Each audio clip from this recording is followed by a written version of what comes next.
Hello दोस्तों, नमस्कार। स्वागत है आपका द ब्रेड क्लासेस में। मैं हूं सुमित कुमार।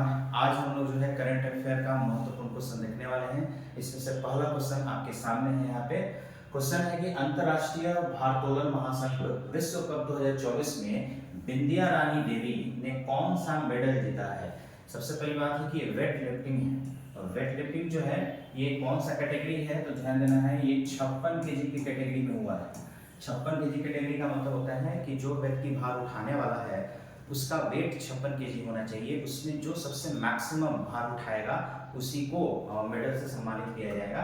तो यहाँ पे जो बिंदिया रानी है वो लगभग 152 केजी उन्होंने वेट लिफ्ट किया था, तो उनको ब्रॉन्ज मेडल दिया गया, कांस्य पदक से नवाजा गया। और दक्षिण कोरिया की एक महिला थी, उन्होंने 254 केजी वजन उठाया, तो उनको गोल्ड मेडल से सम्मानित किया गया है। तो यहाँ पे आपका आंसर हो जाएगा ब्रॉन्ज मेडल यानी कांस्य पदक। इसको भी हिंदी में कांस्य पदक बोलते हैं। तो कांस्य पदक से उनको नवाजा गया है। कैटेगरी ध्यान रखिएगा, 56 केजी की कैटेगरी में, और 152 केजी इन्होंने वेट लिफ्टिंग किया है। और ये भी ध्यान देना है कि जो खेल हो रहा है IWF जो संपन्न हो रहा है वो हो रहा है थाईलैंड में, है ना। कहाँ हो रहा है? थाईलैंड में हो रहा है, ये ध्यान रखना है। तो ये सारी चीजें जो है ध्यान रखना है कि ये भारतीय जो महिला है बिंदिया रानी देवी, ये 56 केजी के कैटेगरी में इन्होंने खेला है, भार को उठाया है। चलिए नेक्स्ट क्वेश्चन हम लोग देखते हैं यहाँ पे कि पूर्व प्रधानमंत्री डॉक्टर मनमोहन सिंह किस सदन से सेवानिवृत्त हुए हैं। तो मनमोहन सिंह का नाम सुनते ही तो भाई इनकी महानता भी सामने दिख जाती है कि अगर ये ना होते हैं तो 1991 के समय में जो हमारा देश आर्थिक मंदी की तरफ जा रहा था तो कैसे उभर पाता। इन्होंने सोना गिरवी रखा ब्रिटेन के पास, वहाँ से पैसे लेकर के हमारे देश को बचाया। और उसी समय 1991 में जो है देश को बचाने में एक और चीज़ की ज़्यादा महत्व होती है जिसका नाम है LPG। ये LPG का कॉन्सेप्ट लिबरलाइजेशन, प्राइवेटाइजेशन और ग्लोबलाइजेशन, उदारीकरण, निजीकरण और वैश्वीकरण, इसके साथ जो है इन्होंने मनमोहन सिंह ने हमारे देश को बचाया था। और फिलहाल अब ये राज्यसभा से रिटायर हुए हैं, ठीक है। और राज्यसभा जानते हैं हमारे संसद का ये उच्च सदन माना जाता है, और लोकसभा जो है यह निम्न सदन माना जाता है। चलिए अगले प्रश्न की तरफ बढ़ते हैं। अगला प्रश्न कि एसोचैम के नए अध्यक्ष कौन बने हैं। देखिए एसोचैम एक ऐसी संस्था है जो उद्योग को बढ़ावा देने में मदद करती है। उद्योग के बारे में भारतीय व्यापारियों को सलाह देती है कि कैसे कैसे इनको इंक्रीज करना है, कैसे ग्रोथ करना है, उस बारे में सलाह देती है। तो इसके अध्यक्ष के रूप में संजय नायर को चुना गया है। याद रखना है कि एसोचैम के जो अध्यक्ष हैं वह कौन है, अभी फिलहाल संजय नायर हैं। चलिए अगले प्रश्न की तरफ बढ़ते हैं। दुनिया के सबसे बुजुर्ग व्यक्ति जुआन विसेंट पेरेज मोरा का निधन हो गया है। उनका संबंध किस देश से था। देखिए सबसे बुजुर्ग व्यक्ति हैं और इनका नाम है जुआन विसेंट पेरेज, और इनका एज जो है वह 114 वर्ष की आयु में इनका देहांत हुआ है। और इनका जन्म जो है वो 1909 ईस्वी में हुआ था। 1909 जो है ऐतिहासिक दृष्टि से अगर आप देखिएगा तो 1909 में पार्लियामेंट सुधार एक्ट आया हुआ था। और ये भाई साहब जो है ये वेनेजुएला से बिलोंग करते हैं। वेनेजुएला इनका जन्म स्थान भी है और मृत्यु स्थान भी है। 1909 ईस्वी में इनका जन्म हुआ था, और वर्तमान में 114 वर्ष की आयु में इनका क्या हो गया, देहांत हो गया। और इतिहास की किताबों में जो 1909 ये ईस्वी दिख रहा है आपको, ये पार्लियामेंट सुधार से संबंधित है। उस समय अंग्रेजों ने यह एक्ट पारित किया था क्योंकि हमारा देश अभी गुलाम था।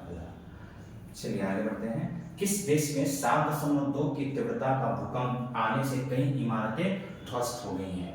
तो आपको पता होना चाहिए कि जो 7.2 की तीव्रता है काफी खतरनाक होता है। अगर रिक्टर स्केल अगर हम देखें यहाँ पे तो 0 से लेकर के 8 तक जो पैमाना रखा गया है, ये कहा जाता है कि अगर 8 की तीव्रता से रिक्टर स्केल पे अगर 8 की तीव्रता से भूकंप आ जाए तो पूरा विनाश का कारण बनता है, पूरा का पूरा एरिया ही खत्म हो जाएगा। लेकिन यहाँ पे ये जो भूकंप आया है वो 7.2 की तीव्रता है। अभी 2015 के आसपास में जो हमारे यहाँ भूकंप आया था, मतलब नेपाल हमारे पड़ोस में, नेपाल के काठमांडू में वो 7.4 की तीव्रता से भूकंप आया था, जो कि हमारे यहाँ काफी ज्यादा इसका प्रभाव देखने को मिला था।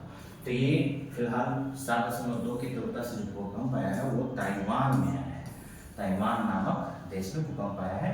और भूकंप आने के कई ज्योग्राफिकल कारण हैं, जिसमें कुछ प्राकृतिक होता है और अधिकतम कृत्रिम होता है। कृत्रिम कारण ही जो है यहाँ पे भूकंप हमें देखने को मिल जाता है।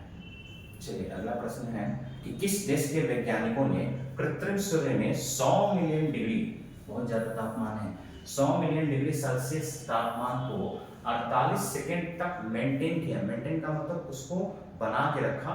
वो टेम्परेचर है 100 मिलियन डिग्री, मतलब अभी वर्तमान का जो सूर्य का किरण का जो अंतर सेंटर का जो तापमान है उससे लगभग हमको लगता है 50 गुना ज्यादा है। तो ये आखिर कहाँ ऐसा हुआ है? तो यहाँ पे दक्षिण कोरिया ना, दक्षिण कोरिया की एक संस्था है, उन्होंने ही ये रिसर्च किया है और आर्टिफिशियली किया है। ये नहीं कि सूर्य के पास जाकर, ऐसा पॉसिबल नहीं है।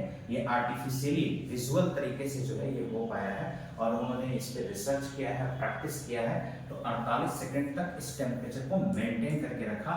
कैसे इसको कंट्रोल किया जा सकता है, कैसे नियमित किया जा सकता है, यही रिसर्च था और आगे भी अभी रिसर्च चल रहा है। तो ध्यान रखना है, उस देश का नाम क्या है? दक्षिण कोरिया। उत्तर कोरिया में तो लगता है नहीं, यहाँ पे तो तानाशाही है। इतना तानाशाही कुछ रिसर्च करना बड़ी मुश्किल हो जाता है। चलिए अगला प्रश्न, हाल ही में असम राज्य के कितने उत्पादों को जीआई टैग दिया गया है? देखिए अभी हम लोग कुछ दिन पहले पिछले वीडियो में हम लोगों ने देखा था कि असम के किस उत्पाद को जीआई टैग दिया गया है। तो उसमें एक जापी नाम का एक टोपी था। वो टोपी जो है बांस के छिलके से बनाया जाता है, बांस से निर्मित किया जाता है ताकि वो बारिश और धूप से बचा सके। तो सिर्फ टोपी उस समय क्वेश्चन में था, लेकिन हम उसी टाइम बता दिए थे कि टोटल 19 उत्पादों को जो है जीआई टैग दिया गया है असम के। तो यहाँ पे देखिए ऑप्शन में आपको दिख रहा है 19, यानी असम के, सिर्फ असम के 19 उत्पादों को यह जीआई टैग दिया गया है। पिछले बार में हम लोगों ने बात किया था। चलिए अगला प्रश्न है कि विश्व बैंक ने 2023-24 के लिए भारत की अर्थव्यवस्था की वृद्धि दर के लिए कितने प्रतिशत से बढ़ने का अनुमान लगाया है? देखिए लगभग ये अर्थव्यवस्था की जो वृद्धि दर है ना, वो 7.2, 7.4, 7.5 इसी के रेशियो में रहता है मैक्सिमम। और अभी आने वाले 3-4 साल तक तो ऐसे ही रहेगा। तो इसका उत्तर हो जाएगा 7.5, यानी 7.5 की तीव्रता से जो है अर्थव्यवस्था में ग्रोथ हो रहा है हमारे यहाँ। तो ये अच्छी बात है। चलिए अगला प्रश्न है कि वित्त वर्ष 2023-24 में भारत का रक्षा निर्यात कितना हो गया है? रक्षा निर्यात का मतलब हम लोग डिफेंस लाइन में अब बेच भी रहे हैं हथियारों को। पहले सिर्फ खरीदते ही थे, लेकिन अब बेच भी रहे हैं और इसकी मात्रा पिछले वर्ष की अपेक्षा काफी ठीक ठाक हो गई है। इसका जो अमाउंट है वो राशि जो है 21,083 करोड़, यानी लगभग 31,083 करोड़ के आसपास में हम लोगों ने सेल किया है, दूसरे देशों में बेचा है। तो इतने ज्यादा सेल हो रहे हैं हमारे देश में, तो ये अच्छी बात है। लेकिन कहीं ना कहीं एक हथियार निर्माण की प्रक्रिया पूरे विश्व में रोकनी होगी, तभी तो निशस्त्रीकरण का उद्देश्य पूरा हो पाएगा। हथियार की जरूरत ही क्या है? जब प्रेम भाव की भावना होगी, सौहार्दपूर्ण रिश्ता होगा सभी देशों के बीच, तो हथियार की आवश्यकता ही नहीं है। फिर भी अपना अपना शक्ति दिखाने के लिए तो हथियार की आवश्यकता पड़ती ही है।